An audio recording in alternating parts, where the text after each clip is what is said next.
Hey gang, Chonky here. Happy holidays. I hope you and yours are in good spirits and surrounded by love and good tidings.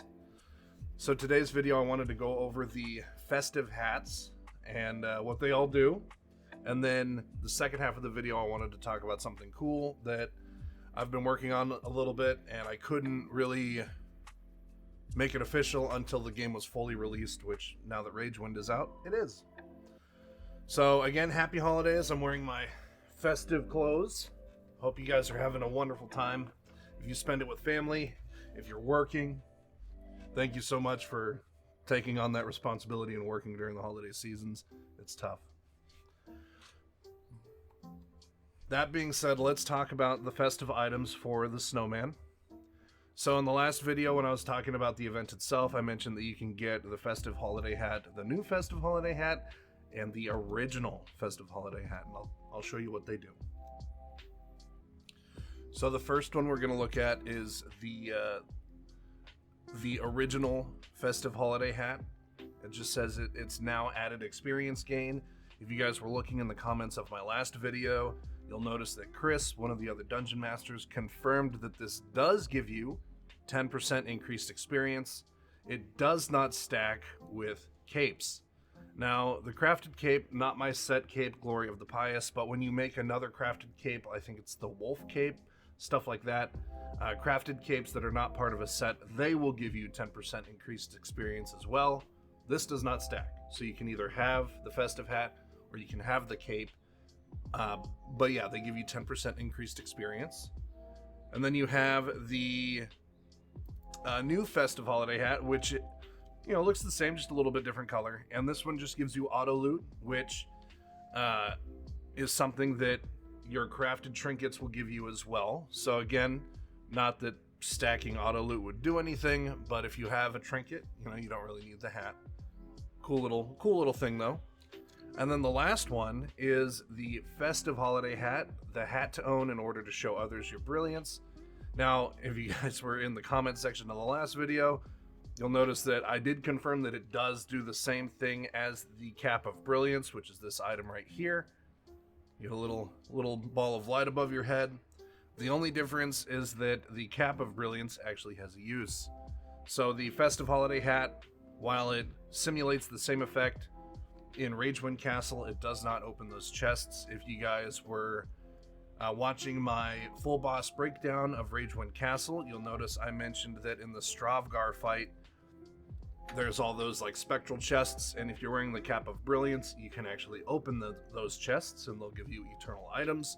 You cannot do that with the Festive Holiday Hat. So sadly, this hat is just a mockery. But it is cool that you can, get some holiday items, and I like seeing it in my bank, like my inventory, even though they don't really have a use, because you never know when you'll get access to them again. And I just kind of like to item hoard, but that's just me. So that being said, what can you do with your candy canes? So I was looking at something for me, for someone like me whose characters are all, pretty much geared out except for Ragewind Castle stuff. I cannot buy tier 3 fragments, understandably so, otherwise I'd probably finished my set on every character. But you can buy tier 1 and tier 2. Now that this game is officially released, I'm seeing a lot of people who are asking me, oh, what should I buy? What set should I get? While in the end, you are going to want to farm Ragewind Castle. If you're able to farm candy canes, you can get a lot of candy canes per dungeon, especially in Ragewind. I mean, I've farmed a few thousand candy canes just from doing a couple runs. You get a lot of candy canes from Ragewind. But if you are, if you're still new to the game, definitely look into buying your tier 2 fragments and your tier 1 fragments, whatever armor set you want, because this will make the grind a lot easier if you can actually craft some good set gear. So whatever class you're playing, just kind of decide what set you want to get. I'll include a link in the description below for my all elite sets video. That way you can sort of look at every single one, because all of them are available here. Even Demon Lord fragments are available here. So just watch that video, pick out what armor set you want, and you can just buy fragments. What I'm probably going to do is I'm probably going to buy a whole bunch of magical cores once the event's over. Maybe a couple tokens of change, so I can just, bank those. But yeah, you can get some old armor if you don't have it, and magical cores. So other than that, let's talk about some cool news. Pardon all the ads all over the screen, but I went ahead and I added Dungeons of Sundaria to speedrun.com. Now, the reason why I did this is I wanted to give the community a little something extra to play with the game. Because, I mean, in the end, Dungeons of Sundaria is a dungeon crawler, and if you've run the same dungeons 100 of times, they can get a little old. Well, now I've set up something to where we can actually do something as a community to, better each other and, wow, I have one run pending. I'm going to have to watch this later. Cool.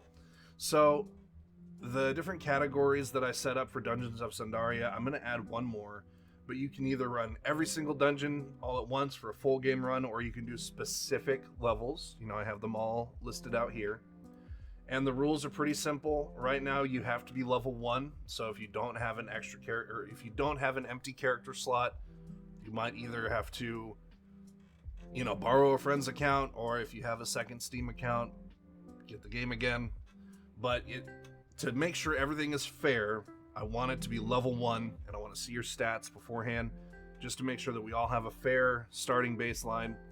I was also going to add one category where you can do max level as well. But the two different options for running are any percent and all bosses. Now, all bosses is pretty self-explanatory. Kill every single boss in the dungeon. Mobs along the way don't matter as much, and if you can get cool gear to buff your character up, since you're starting at level 1, good. But no going back to town, no stopping and restarting the stream, or restarting the run, all that stuff. The other one is any percent, and there's this guy in the Discord named Naki, and he is a wizard at finding game-breaking, map-breaking glitches, and I'm really excited to see some of the runs. I think this is actually his run that's pending, so I'm excited to watch that later. But yeah, so it's going to be each class is different, because if it wasn't each class independently, then rogues would just be at the top every single time because they can stealth. But I wanted to sort of give you guys something cool to play with. If you want to submit a run, feel free. I'd love to watch it, and I'd love to see a little bit of competition spawn from this. I also made a Discord for the Dungeons of Sundaria speedrunners. It's different from my personal Twitch Discord, and it's different from the Dungeons Discord that the devs run. This is my own private thing. But yeah, guys, hopefully this is going to be a good time. And if you guys have any questions at all, please let me know in the comments down below. And if you even have really good suggestions on run ideas, if it's feasible and if it's possible to keep it fair, I'm all for it.